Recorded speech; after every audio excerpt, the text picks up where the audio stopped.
Hello students, आप जो next जो टॉपिक है चैप्टर का मैग्नेटिज्म का, वो है गाउस लॉ इन मैग्नेटिज्म। जिस तरह से हमने इलेक्ट्रोस्टैटिक में गाउस लॉ पढ़ा था, एग्जैक्टली उसी तरह से यहाँ पे भी क्या है, गाउस लॉ है। लेकिन गाउस लॉ किसमें? मैग्नेटिज्म में। गाउस लॉ इलेक्ट्रोस्टैटिक में जो पढ़ा था उसको मैं आपको रिमाइंड करवा देता हूँ। आपने कहा था किसी क्लोज सरफेस से निकलने वाला इलेक्ट्रिक फ्लक्स, और इलेक्ट्रिक फ्लक्स को मैथमेटिकली किस तरह से रिप्रेजेंट किया था? E वेक्टर डॉट ds, है ना। ये किसी क्लोज सरफेस से निकलने वाला कौन सा फ्लक्स है? Electric flux. कितना होता है? उस सरफेस के अंदर नेट चार्ज का 1/ε0 टाइम होता है। ये आपने बात कहा इलेक्ट्रोस्टैटिक में सीखी थी। गाउस लॉ यही था। क्या कहा गया था? The electric flux pass through a close surface is 1/ε0 times of the total charge enclosed by the surface. तो वहां गाउस लॉ इलेक्ट्रोस्टैटिक में बात की जाती थी कौन से फ्लक्स की? इलेक्ट्रिक फ्लक्स की। यहां बात की जाएगी मैग्नेटिक फ्लक्स की। जैसा कि आपने ये कहा था, इलेक्ट्रिक फ्लक्स क्या होता है? Number of electric field lines होती है किसी भी सरफेस की, नॉर्मली पास होने वाली लाइंस की, है ना। उसको हमने कहा था इलेक्ट्रिक फ्लक्स। जैसे ये कोई सरफेस है, इससे पास होने वाली, नॉर्मली पास होने वाली number of electric field lines को क्या नाम दिया था आपने? Electric flux. इसी तरह से यदि इलेक्ट्रिक फील्ड लाइंस की जगह आप क्या कर दें?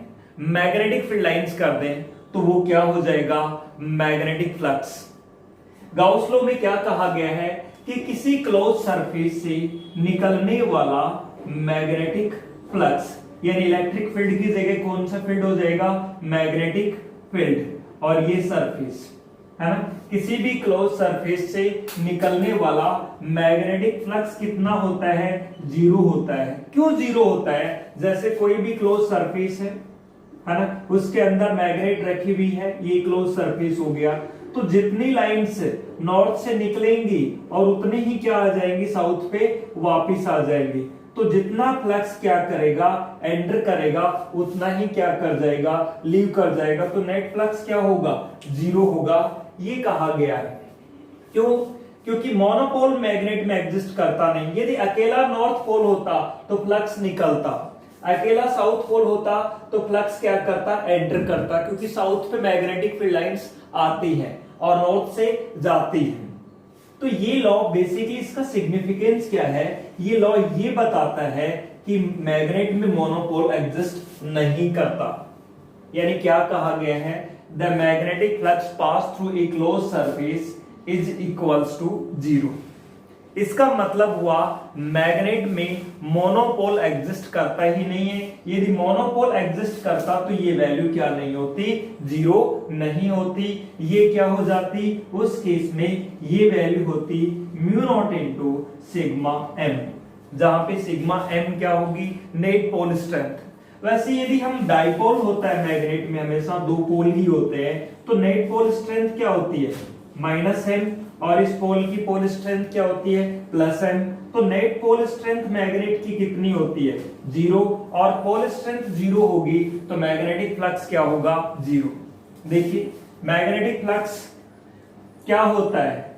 जैसे इलेक्ट्रिक फ्लक्स को आप लिखते थे EDS, है ना, integration vector E dot vector ds, या ये नहीं लगाते तो लिखते थे आप EDS cos थीटा। तो मैग्नेटिक फ्लक्स को क्या लिखेंगे?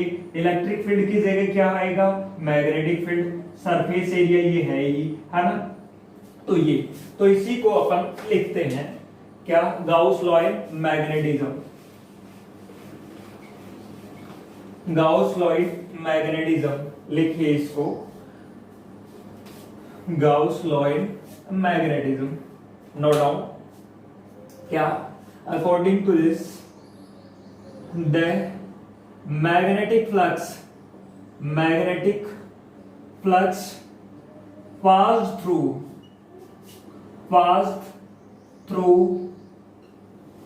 a closed surface is equals to 0।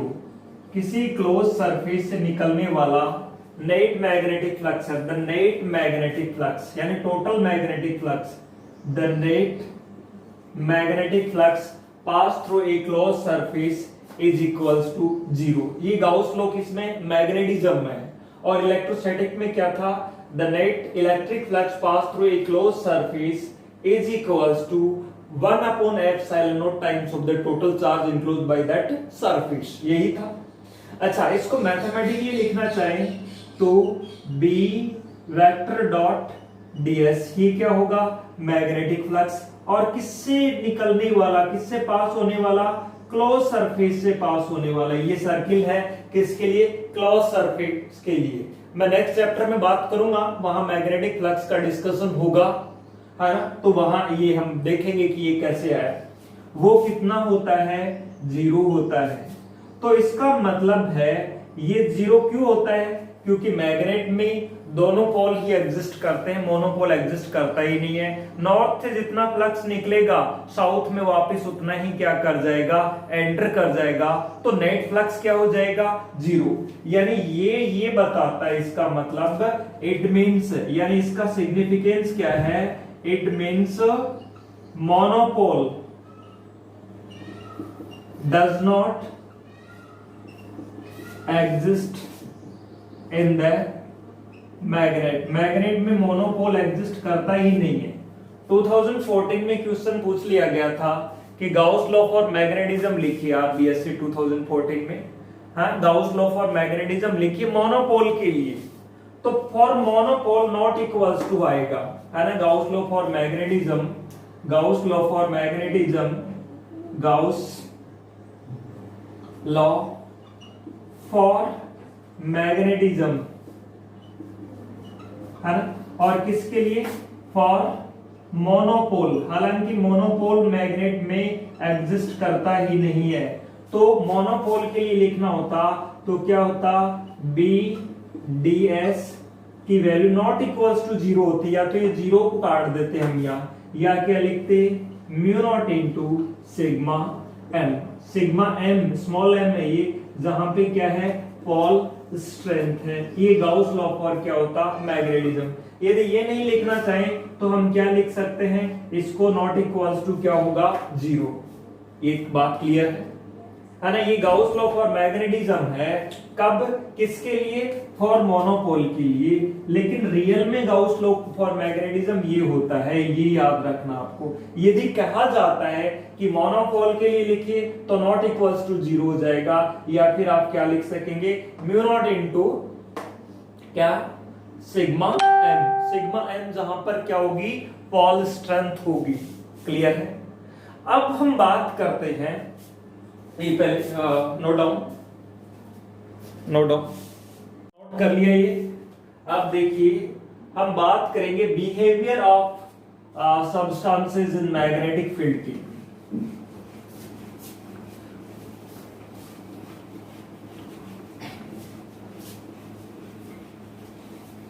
Next है behaviour of substances in magnetic field. Behavior of substances in magnetic field, in magnetic field, है ना? Behavior of substances in magnetic field, यानी ये सबसे पहले फैराडे ने ये पाया कि सभी दुनिया में कोई भी किसी भी तरह का सब्सटेंस हो, उसको जब मैग्नेटिक फील्ड में रखा जाता है तो कुछ सब्सटेंसेस तो मैग्नेटिक फील्ड से क्या होते हैं? अट्रैक्ट होते हैं, कुछ रिपेल होते हैं। 2 तरह की, यानी ऐसा कोई भी सब्सटेंस नहीं है जिस पर मैग्नेटिक फील्ड का कोई इफेक्ट ना होता हो। All substances are affected by the magnetic field. हाँ, वो बात अलग है कि हम ऑब्जर्व नहीं कर पाते हैं, क्योंकि कुछ पे जो इफेक्ट है बहुत ही कम होता है, जो कि हम ऑब्जर्व नहीं कर पाते हैं, क्योंकि हमारा जो काम पड़ता है वो नॉर्मल मैग्नेटिक फील्ड से पड़ता है।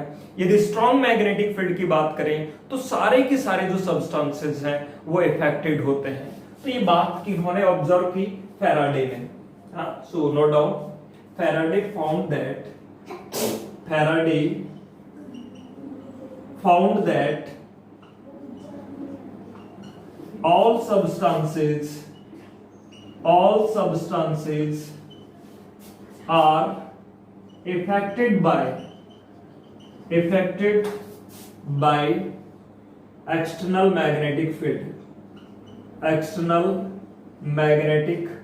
field। यानी उन्होंने ये पाया कि कोई भी किसी भी तरह का कोई ऐसा सब्सटेंस नहीं है जो एक्सटर्नल मैग्नेटिक फील्ड से अफेक्टेड ना हो, सारे के सारे प्रभावित होते हैं। कुछ बात अलग रिपेल होते हैं, कुछ अट्रैक्ट होते हैं, है ना। ये बात ऑब्जर्व की, यानी चाहे वो सॉलिड हो, चाहे वो लिक्विड हो, चाहे वो गैस हो, सारे के सारे एक्सटर्नल मैग्नेटिक फील्ड से इफेक्टेड होते हैं। और वैसे यदि हम बात करें तो हर सब्सटेंस अपने आप में एक मैग्नेट होता है, उसकी मैं बात करूंगा। नेचर का हर सब्सटेंस अपने आप में क्या है, एक मैग्नेट है। लेकिन वो मैग्नेटिज्म क्यों नहीं दिखाता, उसकी भी हम बात करेंगे। सारी बातें हम सीखेंगे कि मैंने कहा कि हर एक सब्सटेंस अपने आप में क्या है, एक मैग्नेट है। तो मैग्नेट की तरह बिहेव क्यों नहीं करता, उसका भी डिस्कशन होगा। टू द पॉइंट हम इस लेक्चर में कुछ जो बेसिक चीजें हैं, डेफिनेशंस हैं, वो डिस्कस कर लेते हैं। फिर नेक्स्ट लेक्चर में हम सारी बातें डिस्कस करेंगे। देखिए ये इसको आप भी समझ सकते हैं, आप भी एक्सपेरिमेंटली देख सकते हैं। एक सोलेनोइड लें, करंट कैरिंग सोलेनोइड, है ना, और उसको उसमें देखेंगे अंदर क्या बन गया, उसके मैग्नेटिक फील्ड बनता है। सोलेनोइड के अंदर मैग्नेटिक फील्ड बनता है। क्लियर है, ये बात जानते हैं आप। अब देखिए मैग्नेटिक फील्ड उसके अंदर यूनिफॉर्म होता है और कॉर्नर पे, एंड पे मैग्नेटिक फील्ड हाफ होता है इनसाइड वाले का। तो उन्होंने, या आप भी ऑब्जर्व करें, सभी तरह के सब्सटेंसेस लें तो आप ये पाएंगे कि कुछ सब्सटेंसेस ऐसे हैं जो सोलेनोइड के बाहर रखे हुए हैं, उसके कॉर्नर पे रखे हुए हैं, उसके एंड पे रखे हुए हैं, वो सोलेनोइड के अंदर की ओर अट्रैक्ट हो जाते हैं। दैट मीन्स वो क्या होते हैं, मैग्नेटिक फील्ड से अट्रैक्ट हो जाते हैं, है ना। कुछ सब्सटेंसेस जैसे मैं नाम बताऊं आपको ऐसे सब्सटेंसेस का, फेरस, निकल, कोबाल्ट, ये ऐसे सब्सटेंसेस है जो एक्सटर्नल मैग्नेटिक फील्ड में अट्रैक्ट होते हैं। यानी आप ये कह सकते हैं लोअर मैग्नेटिक फील्ड से हायर मैग्नेटिक फील्ड की ओर मूव करते हैं। ये ऐसे सब्सटेंसेस को क्या नाम दिया गया, फेरोमैग्नेटिक सब्सटेंसेस। कुछ सब्सटेंसेस वो हैं जो अट्रैक्ट तो होते हैं लेकिन वीकली अट्रैक्ट होते हैं। जैसे एल्यूमिनियम है, वो अट्रैक्ट होता है मैग्नेट से लेकिन स्ट्रांगली अट्रैक्ट नहीं होता, वीकली अट्रैक्ट होता है। ऐसे सब्सटेंसेस को नाम दिया गया पैरामैग्नेटिक सब्सटेंसेस। हम स्टडी करेंगे कि पैरामैग्नेटिक सब्सटेंसेस वीकली क्यों अट्रैक्ट होते हैं और फेरोमैग्नेटिक सब्सटेंसेस है वो स्ट्रांगली क्यों अट्रैक्ट होते हैं। सभी की नेक्स्ट क्लास में हम सारी बातें पढ़ेंगे इलेक्ट्रॉन थ्योरी के बेसिस पे। और तीसरे तरह के जो सब्सटेंसेस है जैसे गोल्ड हो गया, बिस्मिथ हो गया, जिंक हो गया, ये सब्सटेंसेस स्ट्रॉन्ग मैग्नेटिक फील्ड में क्या होते हैं, रिपेल होते हैं। तो ऐसे सब्सटेंसेस को नाम दिया गया डाईमैग्नेटिक सब्सटेंसेस। तो सब्सटेंसेस को कितने पार्ट्स में क्लासिफाई कर दिया गया, 3 पार्ट्स में क्लासिफाई कर दिया गया। फेरोमैग्नेटिक सब्सटेंसेस, पैरामैग्नेटिक सब्सटेंसेस और डाईमैग्नेटिक सब्सटेंसेस। मैंने कहा फेरोमैग्नेटिक सब्सटेंसेस वो हैं जो कि एक्सटर्नल मैग्नेटिक फील्ड से क्या होते हैं, अट्रैक्ट होते हैं, यानी मैग्नेट की ओर अट्रैक्ट होते हैं। ऐसे सब्सटेंसेस को बोला जाता है क्या, फेरोमैग्नेटिक सब्सटेंसेस। और अट्रैक्ट भी होते हैं कैसे, स्ट्रांगली। क्लियर है। तो आप इसके 3 बातें ये लिखिए, कौन कौन से। एक तो है सब्सटेंसेस कैसे होते हैं, ferromagnetic substances, ferromagnetic substances, and ferromagnetic substances like some substances like कौन से, जैसे आपका हो गया आयरन यानी फेरस, निकल हो गया, कोबाल्ट हो गया, है ना, are strongly attracted by external magnetic field, है ना, एक्सटर्नल मैग्नेटिक फील्ड, ये ऑलरेडी मैग्नेटिक फील्ड में रखे हुए हैं, तो वो किधर डिस्प्लेस होंगे, लो मैग्नेटिक फील्ड से हाई मैग्नेटिक फील्ड की ओर, यानी जहां ज्यादा मैग्नेटिक फील्ड दिखेगा उधर मूव करेंगे, यानी अट्रैक्ट होंगे मैग्नेटिक फील्ड में। और कैसे अट्रैक्ट होंगे, strongly attracted by the magnetic field. ऐसे सब्सटेंसेस को बोला गया क्या, फेरोमैग्नेटिक सब्सटेंसेस आर कॉल्ड, कौन से सब्सटेंसेस, फेरोमैग्नेटिक सब्सटेंसेस, ऐसे सब्सटेंसेस को कहा जाता है ferromagnetic substances. Next paramagnetic substances होते हैं। पैरामैग्नेटिक सब्सटेंसेस वो होते हैं जो कि एक्सटर्नल मैग्नेटिक फील्ड में अट्रैक्ट तो होते हैं बट नॉट स्ट्रांगली। कैसे अट्रैक्ट होते हैं, वीकली अट्रैक्ट होते हैं, है ना, उनको हम बोलते हैं कौन से सब्सटेंसेस, पैरामैग्नेटिक सब्सटेंसेस। सो पैरामैग्नेटिक सब्सटेंसेस क्या, जैसे सम सब्सटेंसेस लाइक, एग्जांपल के तौर पे आप कहें एल्यूमिनियम, है ना, लाइक एल्यूमिनियम, है ना, आर, एक एग्जांपल दिया एल्यूमिनियम का, आर कैसे, वीकली, है ना, not strongly, weekly attracted by the external magnetic field, external magnetic field, है ना, are called, क्या बोलते हैं इसको, are called paramagnetic substances, are called paramagnetic substances। ऐसे substances को बोला जाता है पैरामैग्नेटिक सब्सटेंसेस। थर्ड जो सब्सटेंसेस है, रिपेल होने वाले सब्सटेंसेस मिले, लेकिन रिपेल कोई भी सब्सटेंस स्ट्रांगली रिपेल नहीं हो रहा था। रिपेल जितने भी सब्सटेंसेस हो रहे थे सारे के सारे क्या हो रहे थे, वीकली रिपेल हो रहे थे। जानते हैं आप, मैग्नेट कुछ सब्सटेंसेस को रिपेल भी करता है, जैसे गोल्ड हो गया, सिल्वर हो गया, जिंक हो गया, बिस्मथ हो गया, ये क्या होते हैं, मैग्नेटिक फील्ड से रिपेल होते हैं। तो हम ऑब्जर्व क्यों नहीं कर पाते, क्योंकि हम नॉर्मल मैग्नेटिक फील्ड की बात करते हैं। यदि स्ट्रॉन्ग मैग्नेटिक फील्ड में रखा जाता है तो ये क्या होते हैं, वीकली रिपेल होते हैं। और ऐसे सब्सटेंसेस को नाम दिया गया, कौन से सब्सटेंसेस, डाईमैग्नेटिक सब्सटेंसेस। तो पहला फेरोमैग्नेटिक क्लियर हो गया, सेकंड पैरामैग्नेटिक क्लियर हो गया। अब हम बात करते हैं कौन से सब्सटेंसेस की, डाईमैग्नेटिक सब्सटेंसेस। थर्ड जो आप हैं, नोट डाउन, कौन सा, डाईमैग्नेटिक सब्सटेंसेस। थर्ड में है आपकी diamagnetic substances, diamagnetic substances. Diamagnetic substances में आप देखिए, some substances like gold, zinc, bismuth, है ना, सम सब्सटेंसेस लाइक, कौन कौन से, गोल्ड हो गया, है ना, जिंक हो गया, बिस्मथ हो गया, गोल्ड हो गया, आर वीकली रिपेल होंगे। रिपेल होने वाला कोई भी स्ट्रांगली रिपेल नहीं होता, आर वीकली repelled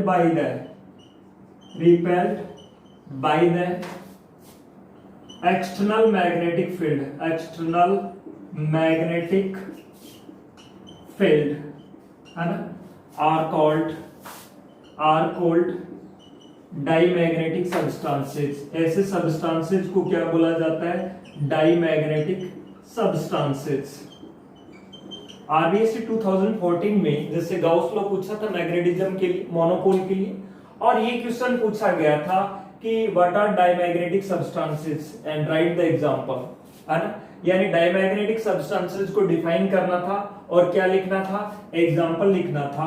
आरबीएससी 2014 में पूछा था, क्या पूछा था, define diamagnetic substances, right one of the example.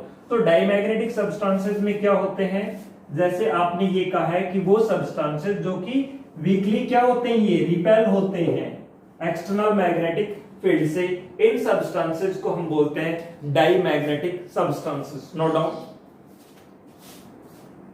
So next हम बात करेंगे सम इंपॉर्टेंट डेफिनेशंस। नोट कर लिया आपने? Important definitions, note down heading कि some important definitions used in magnetism. Some important definitions used in magnetism. बहुत सारी बातें आपके ये आ रहा होगा, ये क्या होता है, ये क्या होता है, ये सारी की सारी बातें इस चैप्टर में आपको क्लियर हो जाएंगी। आगे जो टॉपिक्स आएंगे ना उनमें हर एक बात क्लियर होगी। जैसे some important definitions used in magnetism, एक है intensity of magnetization. First definition लिखिए क्या? Intensity of magnetization. Intensity of magnetization, यहां अपन कैपिटल आई से रिप्रेजेंट करेंगे इसको। तो आप ध्यान रखें यहां इस चैप्टर में करंट को अपन आई से रिप्रेजेंट नहीं करेंगे, कैपिटल आई से रिप्रेजेंट नहीं करेंगे, स्मॉल आई से रिप्रेजेंट करेंगे। यहां कैपिटल आई से मैं रिप्रेजेंट कर रहा हूं किसको? इंटेंसिटी ऑफ मैग्नेटाइजेशन को। इंटेंसिटी ऑफ मैग्नेटाइजेशन क्या होती है ये देखिए।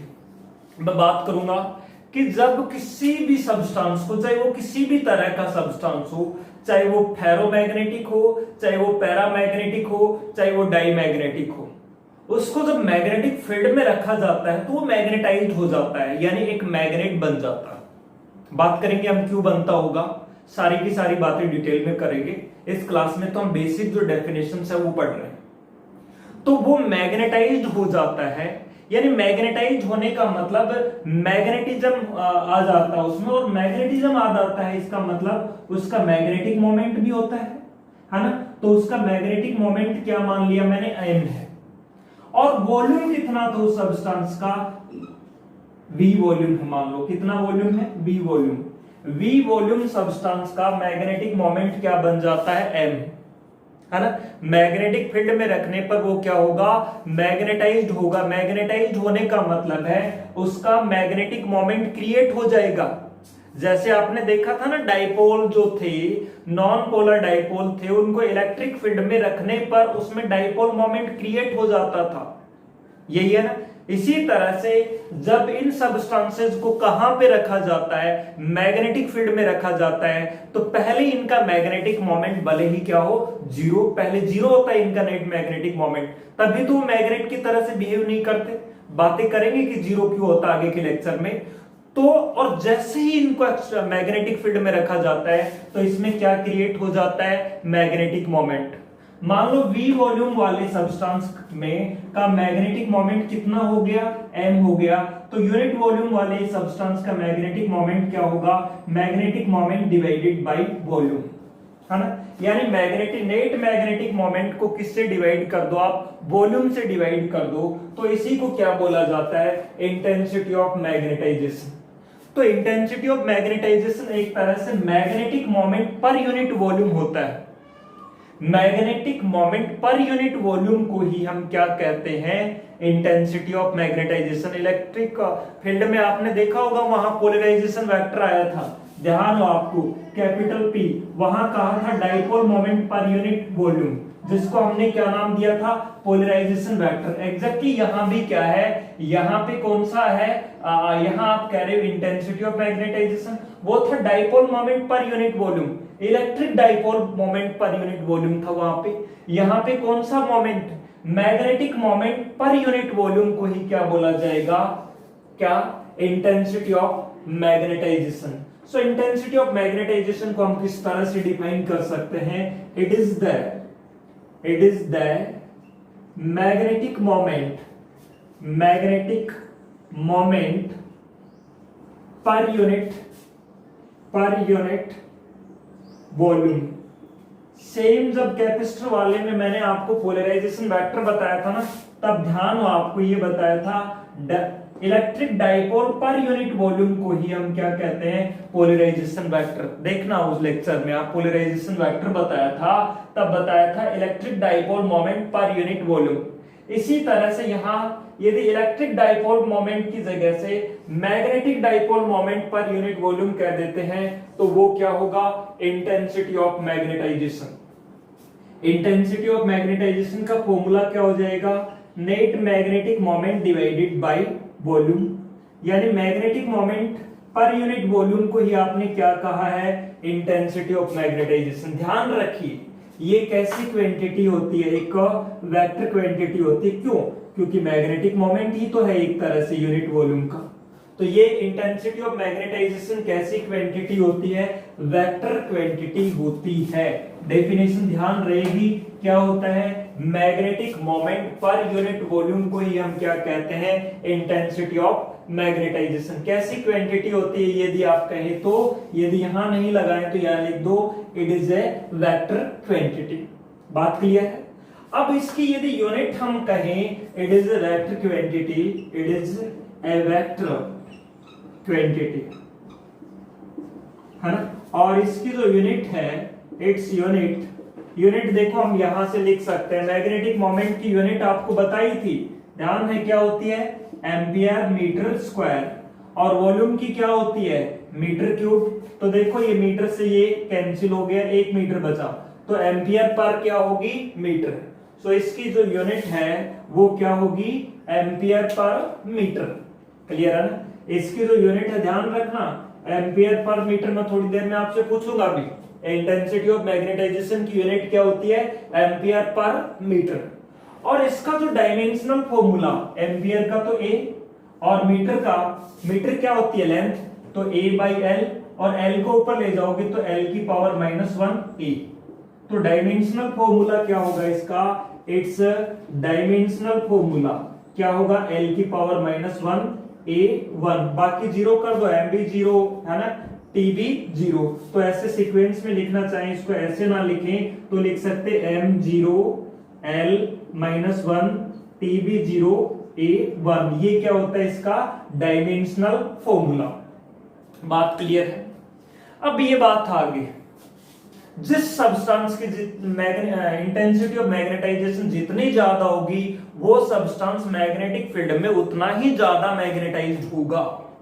बात क्लियर है? अब देखो इंटेंसिटी ऑफ मैग्नेटाइजेशन के बाद में हम जो बात करने वाले हैं वो है मैग्नेटाइजिंग फील्ड की। इंटेंसिटी ऑफ मैग्नेटाइजेशन को आपने किससे रिप्रेजेंट किया, कैपिटल आई से। अब हम मैग्नेटिक फील्ड नहीं, मैग्नेटाइजिंग फील्ड की बात कर रहे हैं, है ना। सो नोट कर लिए, जल्दी नोट करिए क्या होता है, it is the magnetic moment per unit volume. Unit क्या होती है इसकी, एम्पियर पर मीटर। अब देखिए नेक्स्ट जो डेफिनेशन है, राइट डाउन क्या, मैग्नेटाइजिंग फील्ड। और इसको हम किससे रिप्रेजेंट करते हैं, कैपिटल एच से। मैग्नेटिक फील्ड नहीं है, मैग्नेटिक फील्ड को बी से रिप्रेजेंट किया था। ये आपका कौन सा फील्ड है, मैग्नेटाइजिंग फील्ड। सो नेक्स्ट जो डेफिनेशन है वो लिखनी है आपको, मैग्नेटाइजिंग फील्ड। मैग्नेटाइजिंग फील्ड को अपन रिप्रेजेंट करते हैं एच से। और ये ध्यान रखें ये भी क्या है, एक वेक्टर क्वांटिटी है। यदि आप कहें कि मैग्नेटाइजिंग फील्ड है, वो बेसिकली होता क्या है, ये है मैग्नेटिक फील्ड और म्यू यानी परमिबिलिटी का जो रेशियो है, इसी को हम क्या कहते हैं, मैग्नेटाइजिंग फील्ड। क्लियर है? मैग्नेटाइजिंग फील्ड क्या होता है, it is the ratio of magnetic field and permeability. ये क्या था, परमिबिलिटी। तो इसको हम ये कैसा, अच्छा मैग्नेटिक फील्ड भी कैसी क्वांटिटी था, वेक्टर। तो ये भी कैसी क्वांटिटी होगा, वेक्टर क्वांटिटी होगा। सो ये क्या लिखेंगे इसको, it is the ratio of कौन सा field, magnetic field and permeability.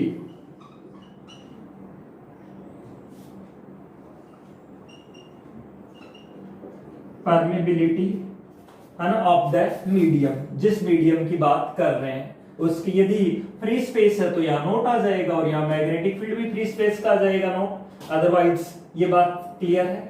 अच्छा, इसकी यूनिट बनाने के लिए मैं एक दूसरा फॉर्मूला भी बता रहा हूं। जैसे आपने सोलेनोइड में निकाला था H, तो वहां यदि ध्यान हो, वहां उसके अंदर का मैग्नेटिक फील्ड बन रहा था μ0n, और करंट था स्मॉल i, नाम दे रहा हूं। और वहां मीडियम क्या था, फ्री स्पेस था, तो म्यू नॉट आ जाएगा।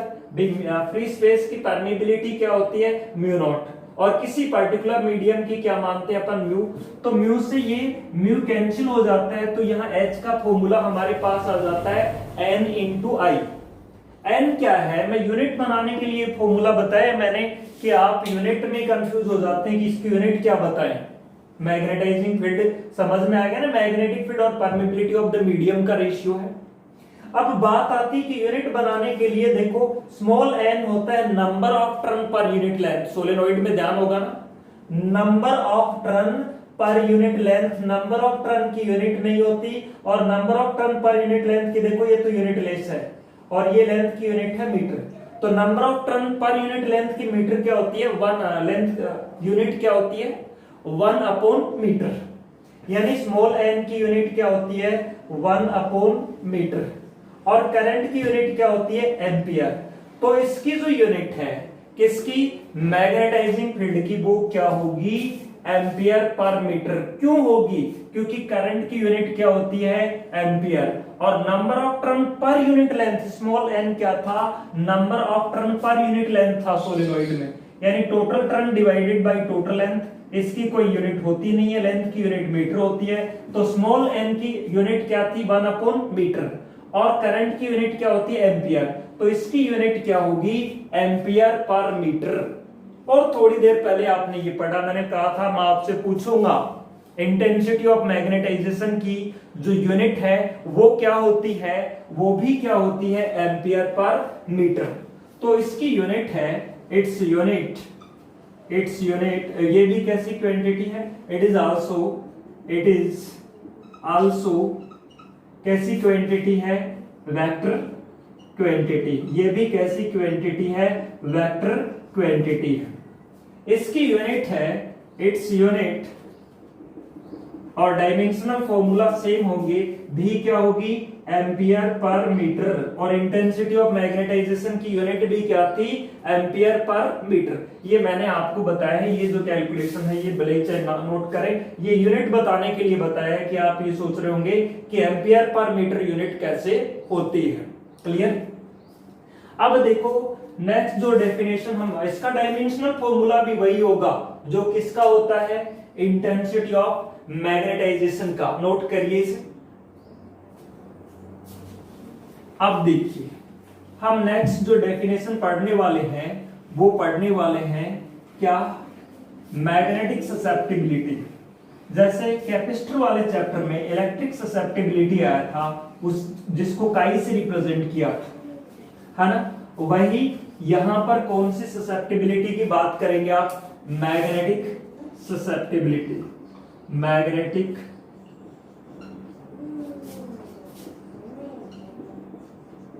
ससेप्टिबिलिटी, और इसको अपन रिप्रेजेंट करते हैं काई से और साथ में एम लगा देते हैं क्योंकि वहां इलेक्ट्रिक आया था, है ना, इसलिए वहां ई लगाया था, यहां क्या लगा देते हैं एम, मैग्नेटिक ससेप्टिबिलिटी। ये क्या है, देखो मैग्नेटाइजिंग फील्ड का काम होता है किसी भी मटेरियल को मैग्नेटाइज कर देना, है ना। आप ये देखें कि इंटेंसिटी ऑफ मैग्नेटाइजेशन है, यानी किसी भी मटेरियल की जो मैग्नेटाइज होने की इंटेंसिटी है वो कितनी ज्यादा होगी जितना आप मैग्नेटाइजिंग फील्ड ज्यादा अप्लाई करोगे। ध्यान रखना कि आप ये ध्यान रखो, इंटेंसिटी ऑफ मैग्नेटाइजेशन और मैग्नेटाइजिंग फील्ड दोनों क्या होते हैं एक दूसरे के डायरेक्टली प्रोपोर्शनल होते हैं, यानी मैग्नेटाइजिंग फील्ड ज्यादा कब होगा जब इंटेंसिटी ऑफ मैग्नेटाइजेशन क्या होती है ज्यादा होती है। तो आप ये बातें ध्यान रखें, क्या इंटेंसिटी ऑफ मैग्नेटाइजेशन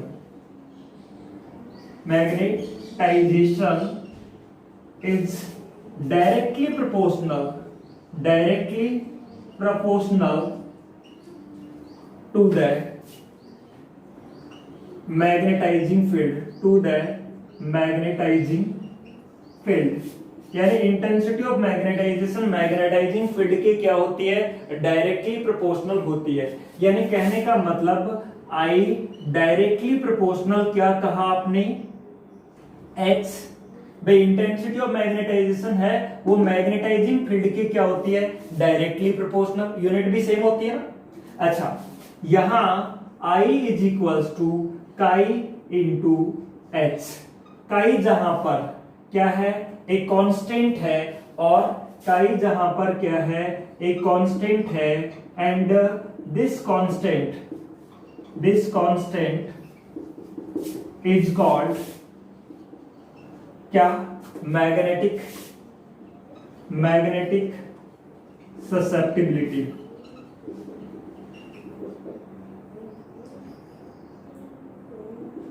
है ना, इसको।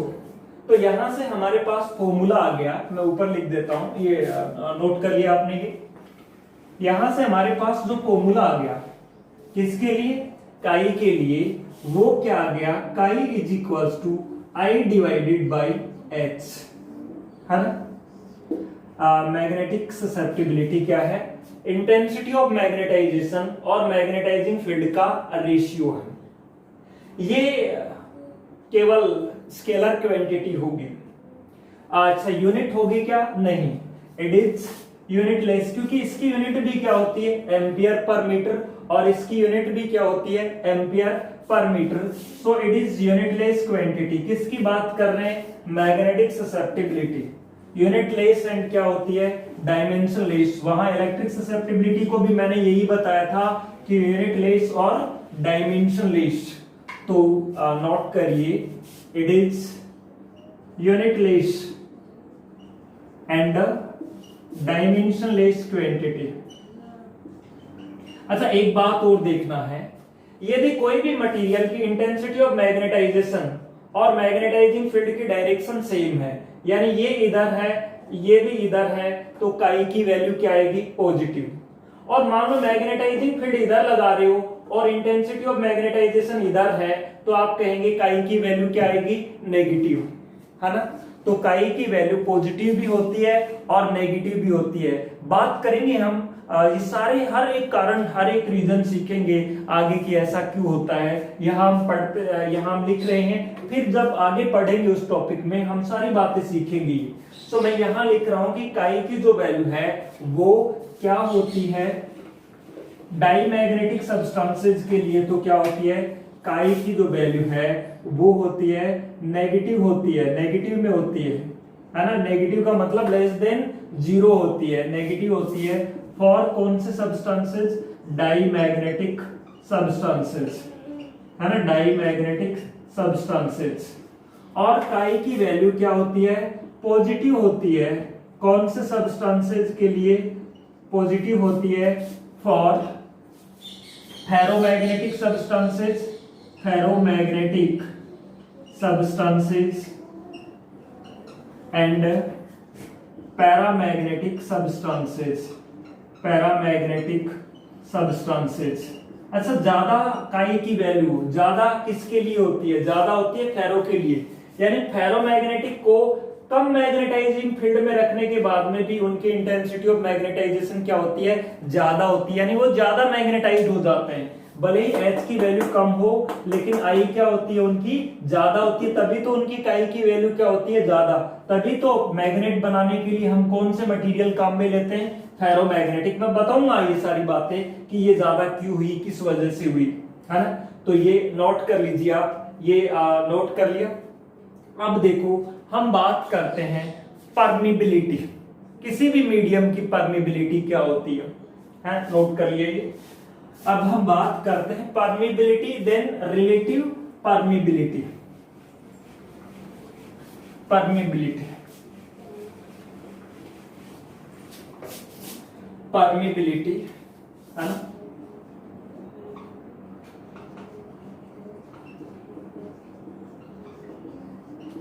मीडियम, देखो परमिबिलिटी को अपन म्यू से रिप्रेजेंट करते हैं, और मीडियम फ्री स्पेस है तो म्यू नॉट लगा देते हैं। आपने ये देखा कि लगने वाला, दो मैग्नेटिक पोल्स के बीच लगने वाला फोर्स क्या था, m1 m2 divided by 4 pi r square. Coulomb's law था ये मैग्नेटिज्म में, दो मैग्नेटिक पोल्स के बीच जिनकी पोल स्ट्रेंथ m1 और m2 है, उनके बीच लगने वाला फोर्स ये था। और ये उस मीडियम की परमेबिलिटी थी जो दोनों मैग्नेट्स के बीच में था। दोनों मैग्नेट्स, ये मैग्नेट है, ये मैग्नेट है, अभी मीडियम फ्री स्पेस है मान लीजिए, तो ये फोर्स लग रहा है। जब मीडियम आयरन आ जाए तो लगने वाला फोर्स ज्यादा हो जाता है। क्यों ज्यादा होता है? क्योंकि आयरन की परमेबिलिटी क्या होती है? ज्यादा होती है ना, फ्री स्पेस से। तो परमेबिलिटी जिस मीडियम के लिए ज्यादा होगी उस मीडियम में लगने वाला मैग्नेटिक फोर्स उतना ही क्या होगा? ज्यादा होगा। तो परमेबिलिटी किसी भी मीडियम की एक प्रॉपर्टी है जो उस मीडियम में रखे दो मैग्नेट्स के बीच लगने वाले फोर्स की इफेक्ट को क्या कर देती है? इंक्रीज कर देती है। उसी प्रॉपर्टी का नाम क्या है? परमेबिलिटी। यूनिट बनानी हो आराम से बना सकते, यहां से बना लो परमेबिलिटी की यूनिट कहीं, है ना, और भी बहुत सारे आगे फॉर्मूला जाएंगे वहां से बन जाएगी। यहां से देखो फोर्स की यूनिट क्या होती है? न्यूटन। इसकी यूनिट क्या होती है? डिस्टेंस की, मीटर, तो मीटर स्क्वायर। और पोल स्ट्रेंथ की यूनिट क्या होती है? Ampere into metre. इसकी भी यूनिट क्या होती है? Ampere into metre. यहां से बना सकते हैं, आगे भी बहुत सारे आएंगे, तो इसकी यूनिट को यहां देखना जरूरी नहीं है। अब आगे भी हम यूनिट डिराइव कर लेंगे, इसकी कोई दिक्कत नहीं है। हमें बात करनी है कि परमेबिलिटी होती क्या है। सो इसको हम लिख सकते हैं, it is the property of the medium, property of the medium, यानी मीडियम की एक प्रॉपर्टी है विच क्या कर देती है? Increase the effect of force between two magnets, effect magnetic force ही लिख दीजिए, magnetic effect of magnetic force, है ना, लगने वाले मैग्नेटिक फोर्स के इफेक्ट को क्या कर देती है? इंक्रीज कर देती है ना। आप कहते हैं कि कैसे मीडियम में मैग्नेटिक फोर्स ज्यादा होगा? आयरन जब होगा जब फोर्स ज्यादा होता है। क्यों? आयरन की परमेबिलिटी क्या होती है? ज्यादा। फेरोमैग्नेटिक की परमेबिलिटी क्या होती है? ज्यादा होती है। अब खैर यहाँ पे जो परमिबिलिटी है, क्योंकि ये परमिटिविटी आई थी चैप्टर नंबर 1 में, इलेक्ट्रोस्टैटिक में परमिटिविटी आई थी, और यहाँ वो क्या आ गई? परमिबिलिटी, है ना। वो इनवर्सली प्रोपोर्शनल थी, वो मीडियम की ज्यादा होती थी तो लगने वाला फोर्स क्या होता था? कम, क्योंकि वो ऐसे ही तो आया था 1/4 pi epsilon not Q1 Q2 divided by R², ऐसे ही तो आया था, यही तो आया था। अब देखिए हम बात यहां कर रहे हैं, वहां एक रिलेटिव परमिटिविटी आया था और यहां आएगा रिलेटिव क्या? परमिबिलिटी, जिसको हम रिप्रेजेंट करेंगे म्यू आर से। ये वहां आपने कहा था it is the ratio of permittivity of medium and permittivity of vacuum. तो यहां क्या हो जाएगा? It is the ratio of permeability of the medium and permeability of vacuum. उस रेशियो को ही हम क्या कहेंगे? Relative permeability. तो क्या है? Write down, it is the ratio of permeability of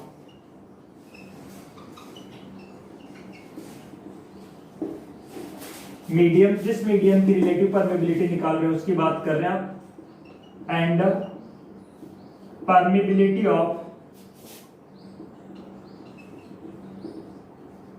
vacuum या फ्री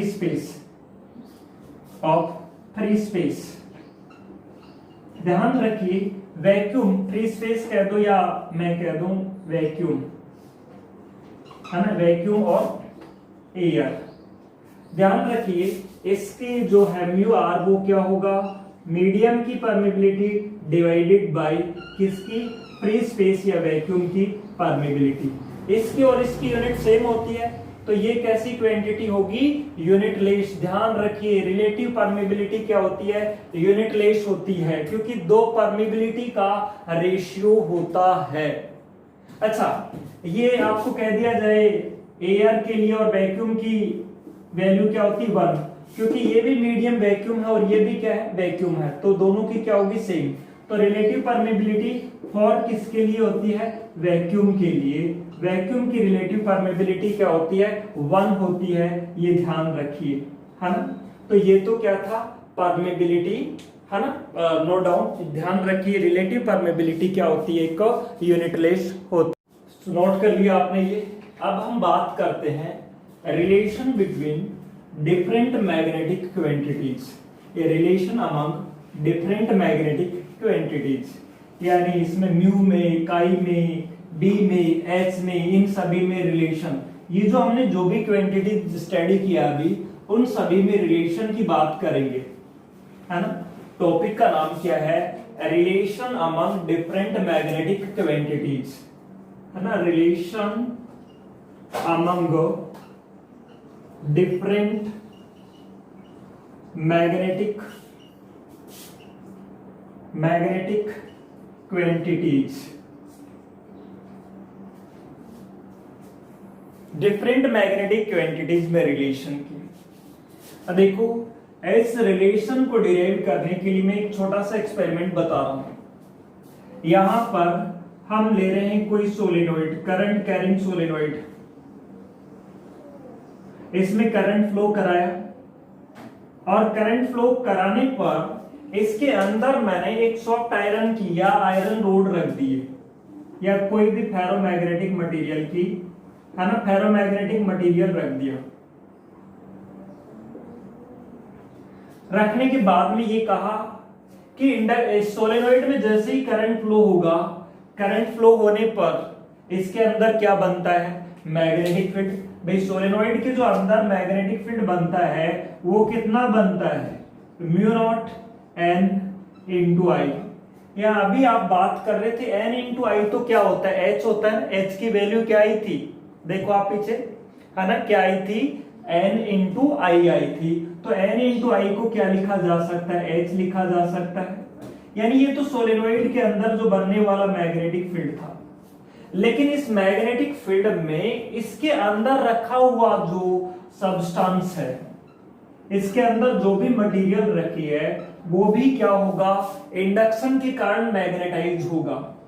तो एक मैग्नेटिक फील्ड क्या आएगा, इसके अंदर जो रखा हुआ फेरोमैग्नेटिक मटेरियल है उसमें भी आएगा, किसकी वजह से, इंडक्शन के कारण। और वो मैग्नेटिक फील्ड मटेरियल पर डिपेंड करेगा। हो सकता है किसी मटेरियल की इंटेंसिटी ऑफ मैग्नेटाइजेशन ज्यादा है तो उसमें आने वाला मैग्नेटिक फील्ड क्या होगा, ज्यादा। और हो सकता है किसी मटेरियल की इंटेंसिटी ऑफ मैग्नेटाइजेशन कम है तो उसमें आने वाला मैग्नेटिक फील्ड क्या होगा, कम। यानी कहने का मतलब, हमने करंट फ्लो कराया तो सोलेनोइड के अंदर क्या बन गया, मैग्नेटिक फील्ड। और कितना बना, mu not an small I, small I है फ्लो होने वाला करंट। कैपिटल आई नाम नहीं दे रहा मैं, क्योंकि कैपिटल आई इस चैप्टर में हम किसको नाम दिया है, इंटेंसिटी ऑफ मैग्नेटाइजेशन को। और एन इंटू आई को हमने क्या लिख दिया, एच, मैग्नेटाइजिंग फील्ड आया ये बात। अब ये मैग्नेटिक फील्ड तो सोलेनोइड के अंदर बना है, इस फील्ड के कारण इस सोलेनोइड के अंदर हमने कोई सब्सटेंस रखा है तो वो भी क्या हो जाएगा, मैग्नेटाइज्ड। भाई आयरन रखा है ज्यादा मैग्नेटाइज्ड होगा, एल्यूमिनियम रखा है कम मैग्नेटाइज्ड होगा। क्यों होगा उसकी बात हम आगे करेंगे, है ना। वो मैग्नेटाइज्ड हो जाता है, यानी एक मैग्नेट की तरह से बिहेव करने लगता है, यानी वो मैग्नेटिक प्रॉपर्टी एक्वायर कर लेता है, किसके कारण, इंडक्शन के कारण। तो उसमें आने वाला मैग्नेटिक फील्ड भी ज्यादा होगा या कम होगा, वो मटेरियल की इंटेंसिटी ऑफ मैग्नेटाइजेशन पे डिपेंड करता है, यानी आई पे डिपेंड करता है। या फिर हम ये कहें कि बी इंडक्शन के कारण जो आया है वो होगा म्यू इंटू आई। म्यू जहां पे क्या है, वहां जो स्ट्रेस है उसकी परमिबिलिटी है।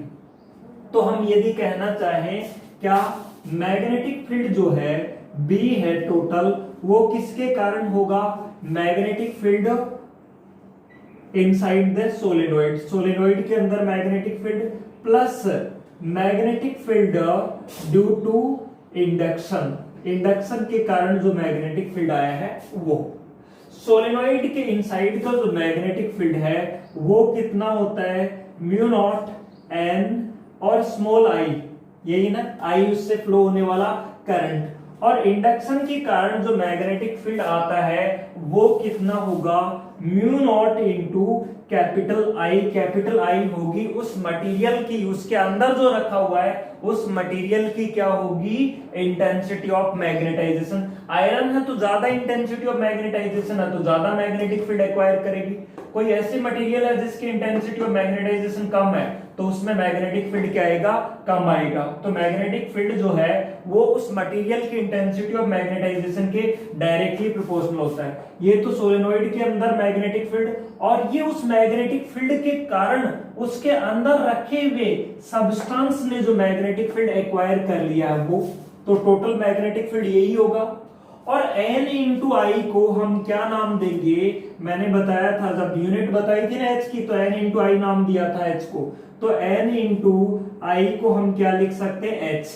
N इंटू आई क्या होता है, H होता है। तो ये हो जाएगा mu not into H plus mu not into I. Mu not को आप कॉमन ले लें तो ये हो जाएगा H प्लस आई। अब देखो पीछे जब इंटेंसिटी ऑफ मैग्नेटाइजेशन बताया था आपको, तब ध्यान होगा आई इंटेंसिटी ऑफ मैग्नेटाइजेशन बताया था, तब ये कहा था I is equals to chi into H. ध्यान होगा I directly proportional H, I is equals to chi into H, जहां पे काई क्या थी, मैग्नेटिक ससेप्टिबिलिटी कांस्टेंट आया था ना। तो I को हम क्या लिख सकते हैं, पीछे जो आया था है काई, जो मैग्नेटिक ससेप्टिबिलिटी बताई थी उसमें ये आया था ना, ये वाला। तो उसकी जगह पे आप लिख सकते हैं क्या, इसको लिख सकते हैं काई इंटू एच। एम इसलिए लगा रहा हूं, मैग्नेटिक ससेप्टिबिलिटी है। ये किसकी वैल्यू आई है, बी की वैल्यू आई है। ये कॉन्सेप्ट समझ गए तो मैं इसको रफ कर देता हूं। अब देखो ये जो वैल्यू है, मैं रेड पेन से यहाँ नजदीक लिख देता हूं। ये जो वैल्यू यहाँ रखी है हमने, वो रखी है आई की वैल्यू, और वो क्या होती है, काई इंटू एच, मैग्नेटिक ससेप्टिबिलिटी, है ना। अब देखो यहां से हम H को कॉमन ले लें, और B अपॉन H, देखो B, और इसको मैं लिख दूं ऐसे, क्या, mu not into H 1 plus chi M। Clear. अब देखो H को इधर ले आए आप, तो ये बन जाएगा B अपॉन H, है ना। एक एक बात को आप देखते हुए चले, ये बन जाएगा आपके पास में B अपॉन H, तो ये हो जाएगा क्या, B upon H is equals to, इधर होगा म्यू नॉट इंटू 1 प्लस काई, है ना। अब देखो B अपॉन H, फिर से देखिए कि B अपॉन H, यदि आपको ध्यान हो, मैंने जब आपको H बताया था, ये जो मैंने आपको बताया था H, तब आपको बताया था it is the ratio of B and mu. B और म्यू का रेशियो है, उसको हमने नाम दिया था H, मैग्नेटाइजिंग फील्ड। तो B और H का रेशियो क्या हो जाएगा, म्यू। यानी ये डेफिनेशन मैंने आपको बताई थी ना, मैग्नेटाइजिंग फील्ड क्या होता है, B upon permeability, magnetic field और परमिबिलिटी का रेशियो। तो यहां से आप म्यू की वैल्यू लिखना, B और अपॉन H लिखना चाहें तो क्या आ जाएगा, म्यू आ जाएगा, है ना। परमिबिलिटी आ जाएगी, तो ये आ जाएगा म्यू, और ये आ जाएगा mu not 1 plus chi M। अब देखो म्यू को आप इधर ले आते हैं, तो ये हो जाएगा mu upon mu naught is equals to 1 plus chi M। और ये बात भी आपको बताई थी कि मीडियम की परमेबिलिटी और फ्री स्पेस की परमेबिलिटी के रेशियो को क्या कहा जाता है, रिलेटिव परमेबिलिटी। यानी इसको हम क्या नाम दे सकते हैं, इसको नाम दे लेंगे म्यू आर, और क्या दिया था, म्यू अपॉन म्यू नॉट, यही आया था। तो ये वैल्यू यहां रखें हम, ये वैल्यू यहां रखेंगे, तो ये आ जाएगा mu R is equals to 1 plus chi. तो ये डिफरेंट मैग्नेटिक क्वांटिटीज में रिलेशन है, इस तरह से हम इसको ये कर सकते हैं, है ना। तो relation among different magnetic quantities, note down.